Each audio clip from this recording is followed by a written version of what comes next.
We have to help the people that want to start a business. I want to keep their taxes down, get regulators to encourage them, and I want to take that big cloud off of them.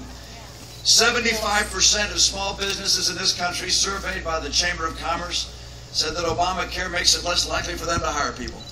I want to get rid of Obamacare. I want to replace it.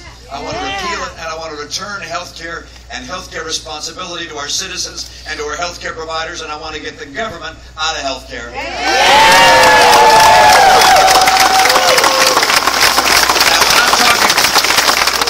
when I'm talking about these small businesses, I want you to know that I heard something the other day that just really surprised me.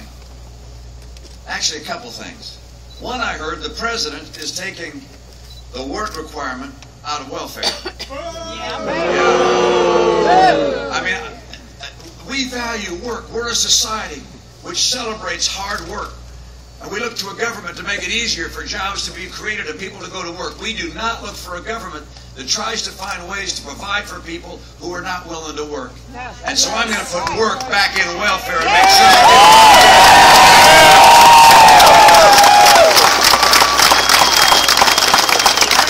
And he said something else which surprised me. He said this, he said, if you have a business, you didn't build that. Someone else did that. Did that surprise you, Bob?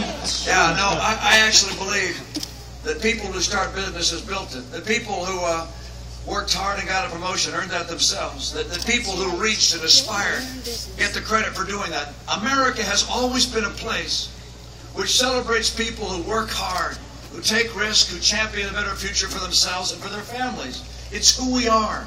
If you've got a kid who makes the honor roll, that kid had to work hard to study to try and do so. I realized that to get to school, they had to go on the bus, and to have the bus drive, they had to have a bus driver. But if the kid gets the honor roll, we congratulate the kid, not the bus driver. And I'm going to make sure that in this nation, we continue to celebrate people who work hard, who are smart, who take the risk to start enterprises, and who take the risk to go for promotion, who work hard, who do everything in their power to have a brighter future for themselves and for the people they love. I love this country.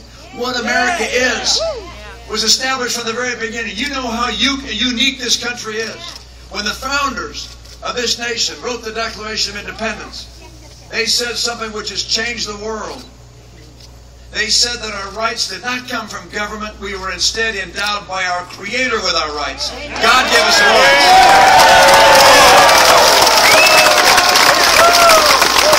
Among those rights of life and liberty and the pursuit of happiness, we're free in this nation to pursue our lives and pursue happiness as we choose.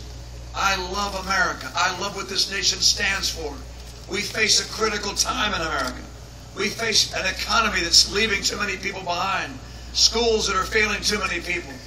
We face a deficit which has the potential of crushing the coming generation. And to answer this, the President's about to cut $1 trillion out of our defense budget. Look, I would take America in a very different direction.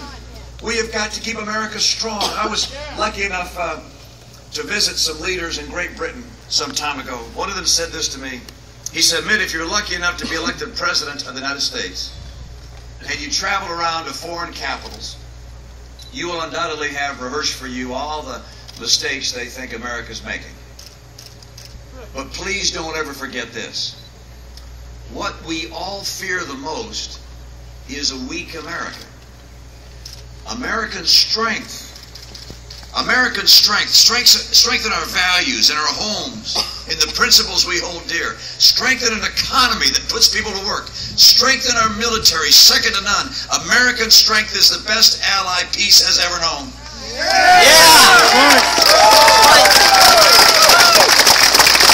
I make this commitment to you. If Paul Ryan, who's a fine man and a great leader, and I are elected President and Vice President, we're going to come together to make sure we keep America strong with those strong values and strong homes and schools and a strong economy with good jobs. We'll fight to protect your jobs and to build jobs for others and for your kids. We'll keep America's military strong, restore those cuts to the military. But you know what? We're also going to ask you to do something. And that is, I'd like you to commit to look around your neighborhood and in your place of work and see if there's one person you can convince to support our ticket. Just one person you can say, look, You want a good job? This guy knows better how to create jobs than the guy we got in there. Look at the record. I want you to use your own words to convince one person. If you could do that every day, I'd win. But if we could just do it once, if you could just do it once a month, I'd probably win as well. This is a place where we can spread out the message that you're hearing today and say, you know what, America's back.